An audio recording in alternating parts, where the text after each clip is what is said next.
The Samsung Galaxy S21 FE, aka Fan Edition. A phone that some people might say has come at the wrong time, wrong price, too late to be here, too late to be any sort of relevant. But however, I disagree with that. And I'm going to tell you why I think the Samsung Galaxy S21 FE Fan Edition is the perfect phone, released at the perfect time, and it's the best smartphone you can buy right now. Let's jump into this.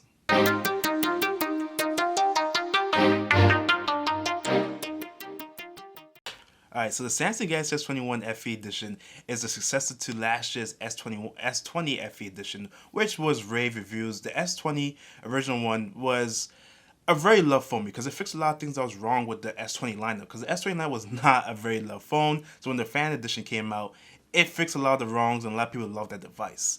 This year's a little bit different with the S21 FE. This is a different reason and different cause for this phone. This time around, instead of the S20, was not being praised. The S21 series was praised to be one of the best smartphones you could buy, especially the Ultra, in 2021. So that was really a big difference between how the S20 was received and the S21 was received. And just kind of seeing a little bit flip flop because now the S21 FE is not being received in the way maybe Samsung wanted it to be. While last year's FE edition was kind of like a two-purpose phone, one to make a mid-range phone, and two to fix like the issues with the S20, this year's device is a little bit different. This year's device is solely to compete in that mid-range market, and I think that's where it excels. The purpose is basically to be the best mid-range phone in the market, and you know what? I think it accomplished that. Let's get to some of my pros and cons of the S21 FE. The S21 FE is equipped with last year's Snapdragon processor, the 888. Rave reviews, everyone loved the 888 processor, so you're going to get a top-notch processor that's going to hold you down for at least the next 3 years, which is perfect in the case of the updates for Samsung. So you're going to get the S21, you're going to get the Snapdragon 888 processor. You are limited to 6 gigabytes of RAM on this model, so you don't get 8 gigabytes of RAM, but however, in my personal opinion, it's not gonna make that big of a difference if you're not doing like heavy mobile gaming. And I don't think much people out there really do that big of mobile gaming as people may make it seem sometimes. So it's just like a niche market for that one. You do gonna get an option between 128 gigabytes and 256. I opted out for the 128 since this is my secondary device. They didn't need all the full storage. Plus, out there these days you have a bunch of cloud options, Google Cloud. Samsung got something, you got Microsoft, OneDrive. There's tons of cloud options out there that you don't need to get the most highest of gigabytes, especially for my needs for this device, which is going to be primarily a productivity device. So all my files already might be on the cloud, or I can just easily transfer them whenever needed. So that is a good part to have those options. Thankfully, no 64 gigabyte. No phone should make 64 gigabytes ever again. It's not good. The 6.4-inch display on the screen it's chef kiss. This thing is like near flagship quality, and that's it because like if I'm looking at this phone right and I'm comparing it to maybe a let's say one of the regular S21 FE. I had the Ultra before. Honestly, it looks pretty good to me. It looks almost identical in my opinion. You definitely get a top-notch screen display. It is your famous Samsung dynamic AMOLED screen, 120 hertz, which is awesome. It's not a, what you would call it, it's not a dynamic 120 hertz display, so it's not going to refresh between like 120 hertz to like 60 whenever it's needed. Which, it's cool to have 120 hertz on all the time. Like, I'm not going to complain about that, but the battery life will take a hit because of that, since it's going to be constantly either running at 120 hertz, or if you want to save battery, it'll be running at constantly 60 hertz. Pick your poison. For me, I'm going to go 120 hertz all the way, and I'll just charge it whenever I need to.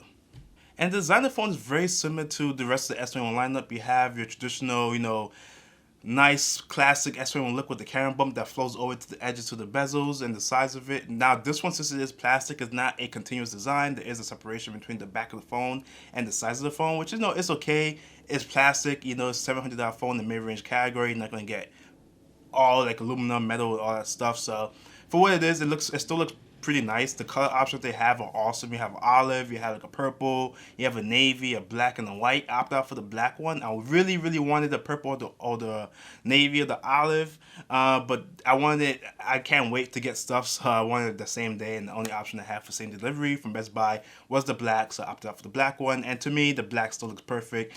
Black phones are pretty awesome still. You can't go wrong with a black phone. One good thing, some people might complain about having a plastic phone, but honestly, one amazing feature of having a plastic phone is that the back is not gonna break. I think to me that's like if I drop my iPhone right here, right, if this drops, yeah, the screen is gonna crack, but I have now the problem of the back cracking. I now have the option of the back cracking too, which is if I drop my iPhone, I gotta worry about the front and the back now, and that's pretty annoying. But however, for the S21 FE, let me take off the case. It is plastic, so if it breaks, if it drops, it might get some scratch and make some dents in it on the sides and stuff like that. But this is not gonna break. Only the front side is gonna break. But you know what? That's where you have screen protectors, right? So don't have to worry about that. And also, since I couldn't get the purple one, I have this lavender case. It's some cheap case from some company on Amazon. Don't know, but it looks beautiful. It's perfect. Also, another thing I love about this device is that you get the option to have either facial recognition or the fingerprint scanner under the display. This is not your best fingerprint scanner in the world, as you know, they had to cheap out in some places. With this, you get the optical sensor, which is different from the ultrasonic sensor that you might see on higher flagship devices or the rest of the S21 series. The optical sensor is a similar one that you would get on the Pixel 6. So full disclosure, before I go any further into the review, I want to notice that I am comparing this a lot. I'm going to be comparing this a lot to the Pixel 6 for the sole reason that I had a Pixel 6 for about a week before I picked this phone up. And the reason why I picked this up was because I'm looking to replace my Surface Duo, because I want like a more of a smaller device to have as my secondary productivity device. The 2 displays is cool, but it's too much for me right now.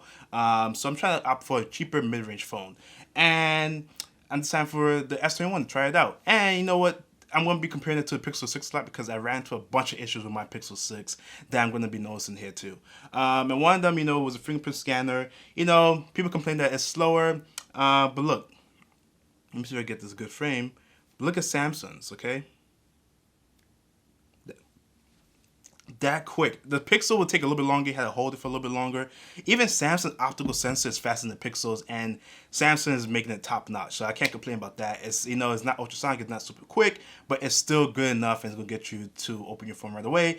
And it has finger recognition at launch, which Pixel 6 did not. So do a little bit more comparison. The battery life is gonna be something that's really important to me because I ran into some weird issues with the Pixel 6 battery life that I'm not finding out here with the FE. My Pixel 6, on standby mode, you expect your phone to survive at least, a few days, maybe like a couple hours or whatnot. The Pixel 6 on standby mode literally will go from like 100%, drop down to 30% within like 5 hours on standby, not me touching it at all. And the phone will get super hot using anything like Instagram or Snapchat. Maybe I had the affected device. I'm not sure what was happening there. That was really weird. But with the FE, I'm on 59%. And the last time I charged this phone was probably Saturday night. And this is currently Tuesday. And I've been using it constantly here and there, on and off, for the past few days. I was watching YouTube videos on it one night. The battery life went from like 100 to 80%. It was really good to me. Some people say that the best battery life, it's not going to be iPhone levels, regular S21 series level, but for a mid-range $700 phone, getting at least 10 hours out of your day with this device, especially as a secondary device for me, is awesome. And I can't say anything bad about that, in my opinion. So one thing I want to mention real quick, and this is going to be mentioned in future videos too when I do phone reviews, I'm not going to focus on cameras too often. And the reason for that, because I feel like with cameras, it's 2022 now. I was going to say 2021, but it's 2022. Almost any smartphone camera you get that's going to be priced from like $700,000 up, it's going to be a good phone camera, okay? If unless you buy like a cheap like Android device that is like from Motorola or one of those other devices, you might get a subpar camera. When you're buying stuff from Samsung, iPhone, Apple, Google, Huawei, all those OnePlus, all those people, you're going to get, for the most part, a really good phone, camera phone. And you know what? At that point in time, I don't think I need to put the hammer down on more pictures and more video quality stuff. There's a bunch of videos on YouTube for that. There's a bunch of channels that focus primarily on that and will do a way better job than me. So I will not be focusing on cameras because I feel like at the most part, with this phone, you're going to get near S21 quality cameras. The one thing the Pixel might have over this is the camera quality, but that's about it. So I won't be focusing on cameras in my reviews for the most part. But long story short, the camera is very adequate. It's good enough. I don't know if adequate is even the right word for that, but the camera is good enough. It's near S21 baseline quality, maybe a little bit slightly less, but not by far, not by much, and it's gonna be fine. You're gonna get great pictures of your kids, your dogs, whatever you're taking pictures of. Now, this is an FE device. This is a fan edition device, so having some things that fans might like an SD card or like a headphone jack, would have been nice. Samsung is not included in this phone, but I'm not super mad about it because you're not gonna find an SD card or a headphone jack in many phones these days. So like, for me to be mad about that is honestly is just not necessary because where else are you gonna find it? You know, until Apple probably brings back the SD card reader. I mean, if Apple ever implements micro SD card slot, which it never will, or bring back the headphone jack, there's no reason for us to complain about it at this point because it's just not the new normal. It's moving on from that. Companies want you to spend more in the beginning on buying more memory versus you buying the cheapest one and upgrading down the road. And as with most Samsung devices, it supports Samsung DeX, and I built this super cool DeX setup that I'm going to be using this phone device for the most part. And I did get from a YouTube channel called Matthew Monez, who I copied my Samsung DeX design from. So it's like a monitor to my desk, has a ring light, and plugs into my monitor. Super cool whenever I want to use Samsung DeX, and it also works as a webcam too, which is pretty dope. So if I'm on like business calls or something like that, so it's pretty cool to have Samsung DeX as a setup for my device as like an extra, just in case I need to do something on there. I'm going to try to use it a little bit more often, which I think will be a dope setup. So shout out to Matthew. Check out his channel. The link will be in the description to check out his setup because it is his setup. I just replicated it. Alright, so at the beginning of this video, I made a big, bold claim. This device is the perfect smartphone that was released at the perfect time. And some people might be like, why? This phone came out like a month before the S22 line about to launch. The Pixel 6 is right there, priced cheaper or very similar. Why would I buy this phone over the Pixel 6 or the S22 baseline? The reason for that is going to be because the price difference is going to be way different. First of all, let's focus on the S22. The price difference for the S22 versus the S21 FE is going to be completely different. This is a $700 phone that might go on sale to be $600, $500 in the future. The S22, the baseline model might cost anywhere from like maybe $800 to $1,000. Okay, between that range. I'm not too sure what Samsung's gonna price it at. There might be a price increase. There most likely will be a price increase from Samsung. Phones are always increasing in price. So if someone who wants to buy the baseline S22 or the FE, and it might have a budget of like $600, $700. This is the device for them. They're not going to want to spend $800, $900, $1,000 for the S22. Even though it's newer, you're still going to get the same amount of updates on this phone, okay? The processor is still a top-notch processor.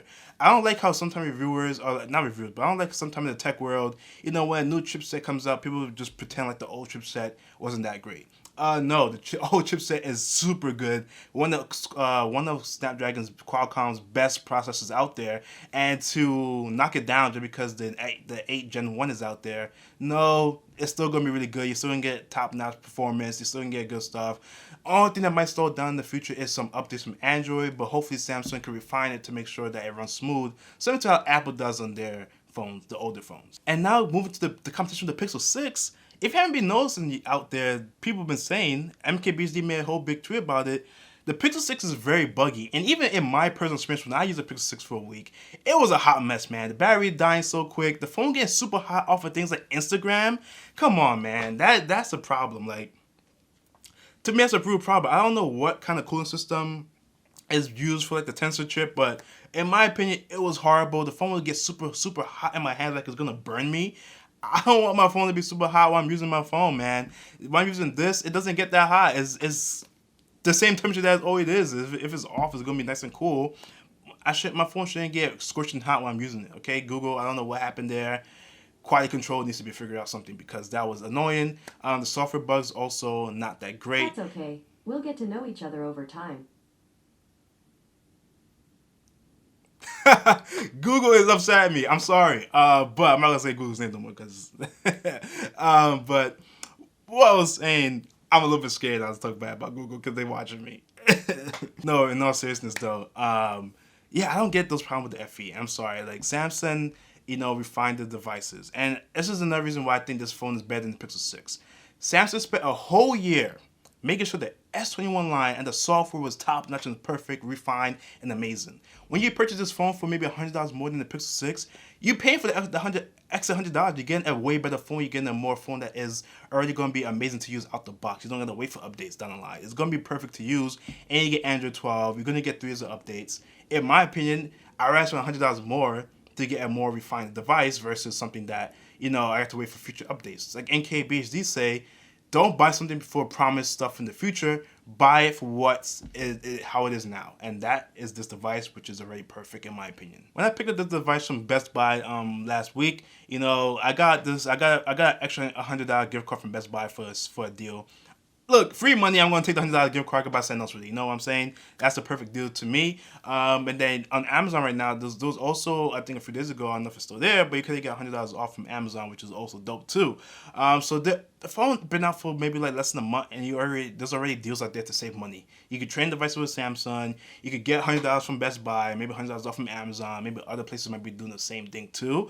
Free money is out there. This phone is pretty much priced perfectly with the Pixel 6 at that point. Samsung put $700, but if you really look at it, this phone's going to go on sale so often for Samsung that you probably will never have to pay $700 for the device. You might be paying anywhere between $600, maybe $500, maybe $550. So to me, you can't go wrong with this bargain. I'm sorry. This is the perfect phone released at the perfect time. I'm going to keep saying it because I think it really is. And this is me coming from someone who's primarily an iPhone user. Like, I love my iPhone. Whenever I pick my iPhone up, you know, it's quality, it's substantial. You're not going to get that with the Pixel 6 FE. It's plastic, a little bit cheaper. But the quality and the software you get with this device is still too good to not want to use it, you know.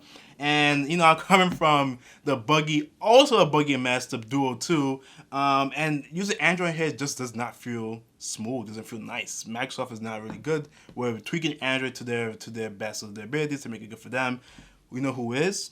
Samsung. Samsung is literally the top Android manufacturer out there for the software. And you really can't go wrong. Even Google's trying the best, but the Pixel 6 is slowly becoming more of a dud than a win.